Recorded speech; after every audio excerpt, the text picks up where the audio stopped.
Hey everybody, I've got a great guest today. I've got Nicholas Metropulos. He's the executive director of Fishing for Families in Need, an amazing program that both helps families in need and helps train young environmentalists. So stick around. You don't want to miss this episode.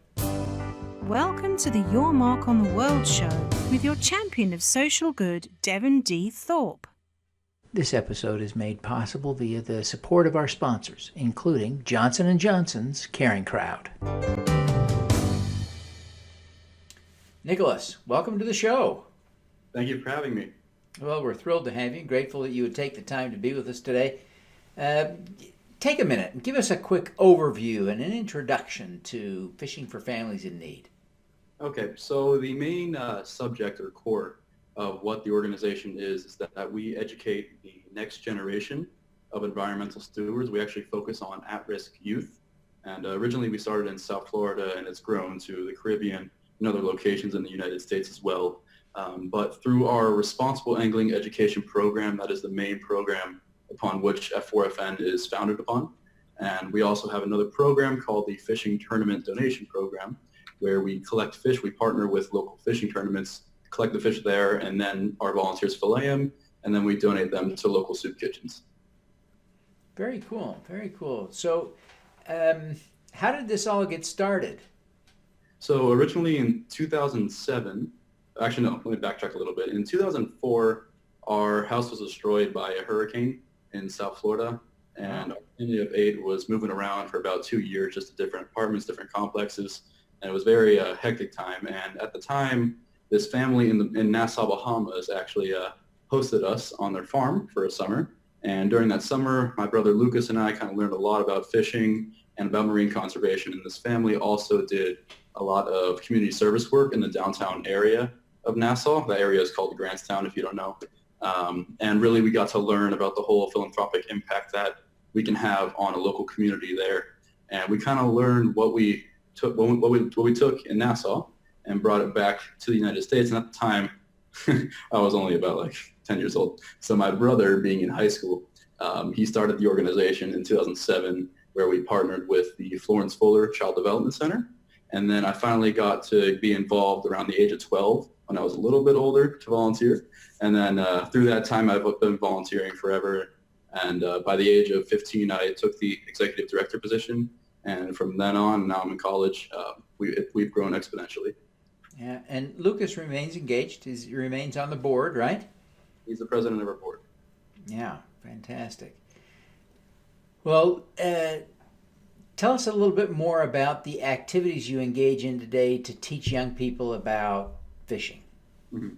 So in our responsible angling education program, we partner with local extracurricular facilities, such as the Boys and Girls Club and the Florence Fuller Child Development Center. And we structure the program in an 8-week extracurricular program where we talk about topics such as marine pollution, ocean pollution, marine conservation, overfishing, climate change, the big hitter topics.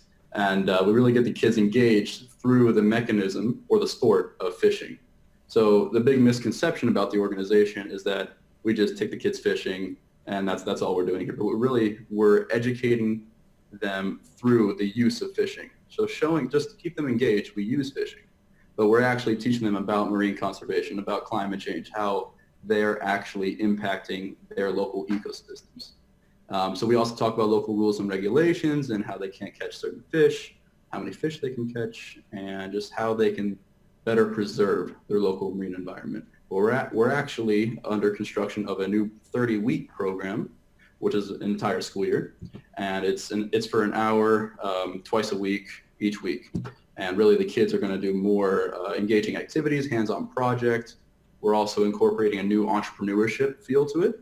So the kids are actually working on different projects to then benefit their local community. For example, this past class, we actually had them create a way to clean up the giant great garbage patch in the Pacific Ocean. So this entrepreneurship feel is a way of allowing these at-risk kids to then think of a way that just to think of a career that they can go into possibly. That's what we're trying to also do, is establish a mindset that maybe they can pursue a possible career in the marine industry, whether it's aquarium designers or naval architects or marine biologists or anything of that sort. Interesting. I find it fascinating to think about the ways in which you can teach young people about the environment and climate change through fishing. Are there things that you can see and demonstrate as you're out on a boat or you're out on a pier? What do you teach young people to translate the ideas of environmentalism and stewardship and climate change? Are there observable lessons right there on a pier that you can show people? There definitely are, but the crux of the program is focused on a classroom because hooks and children don't usually go that well. So we try to stay away from taking the kids fishing every day. Instead, like I said, we focus on marine conservation. But we actually have 2 field trips. One of the 2 field trips is taking the kids to a local nature center where they can learn about the local biodiversity and the different animals that live right in their neighborhood. And then during the final week, actually we have a supporter, Fish Florida. They've been supporting us ever since the program started, or the organization started. And they give us tackle boxes and fishing rods to give to each kid in the program so that they can then use it after they graduate from the program. But during this final field trip, we take them either to an offshore fishing vessel where they go deep sea fishing or to a local fishing pier. And actually, now that you bring that up, it's a funny story. We had one of the kids who was fishing on the pier. We actually had a field trip on the pier. And this guy randomly caught a loggerhead sea turtle, and you're really not supposed to catch those. Right. And so he caught it. He was like, oh, crap, what do I do now? I think I'm just going to cut the line.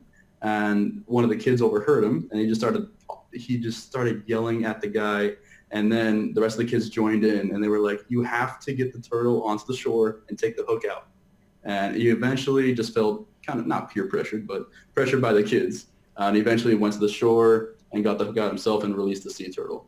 So there actually is a positive feedback loop that these kids are expressing onto the public. Yeah, that's great. That's exciting. I commend you for that. Thank Now, you. what about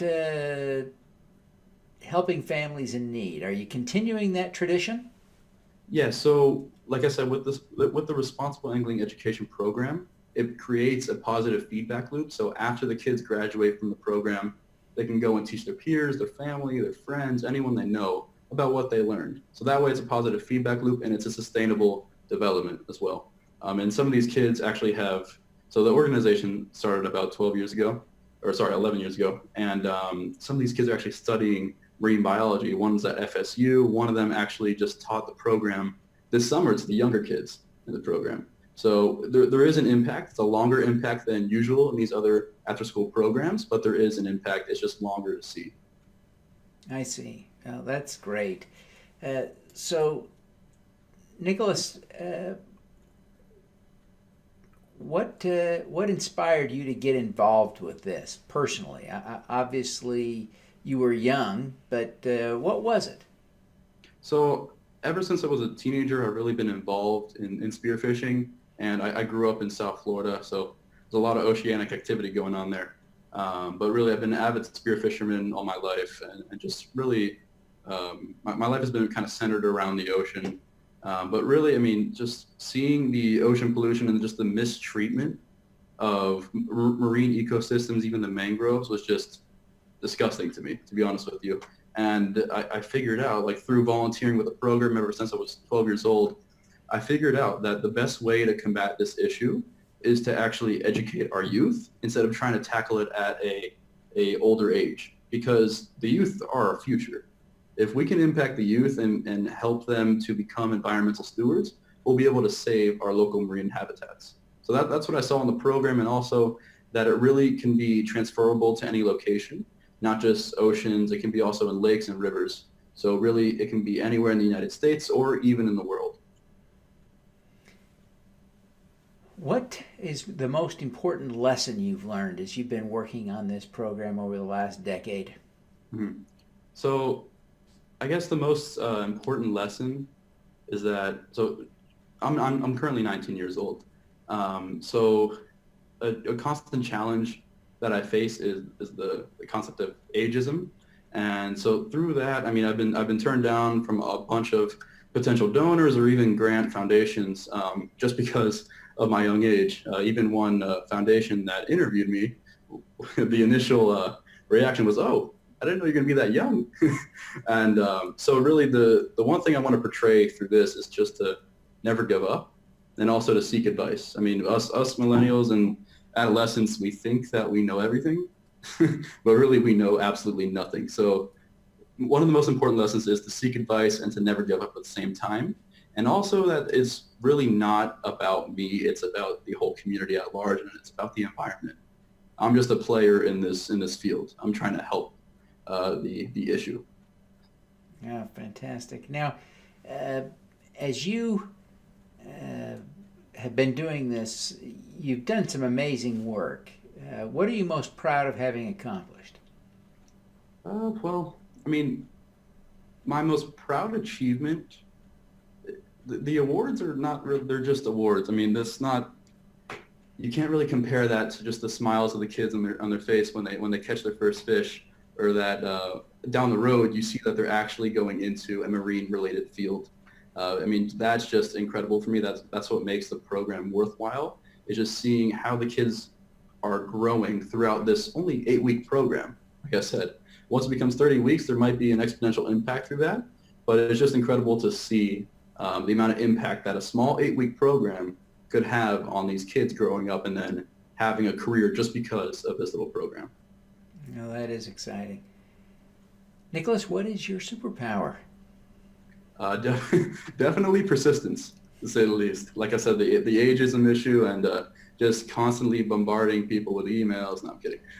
But no, actually persistence is what has gotten this organization to this level. Is just complete hard work has helped us grow. And also listening, like seeking advice. That those two coupled together are really my superpowers, I guess you could say. Oh, that's great. Well, Nicholas, I really appreciate you taking the time to be with us today. Before you go, I wonder if you would take just a minute and tell people how they can learn more about fishing for families in need and how they can connect with you personally. So you can visit our website at www.f4fn.org, or on Instagram at f4fn.org, or on Facebook at f4fin. Excellent. Well, thank you so much for taking the time to be with us again. We really appreciate it and wish you every success in the great work you're doing. Thank you. Thank you. All righty. Let's do some good. At Caring Crowd, we believe everyone has the power to make a difference. Through our crowdfunding platform for community health, we empower passionate people to drive real change. Whether you work for a nonprofit organization, volunteer, or want to get involved for the first time, you can post a campaign on Caring Crowd. Join us, because caring is where change begins. Thank you for listening. Devin Thorpe's mission is to end extreme poverty, improve global health, and mitigate climate change before 2045 by finding and sharing the stories of those who are doing the most good. You can join with other listeners to accelerate Devin's mission by visiting helpdevin.org right now.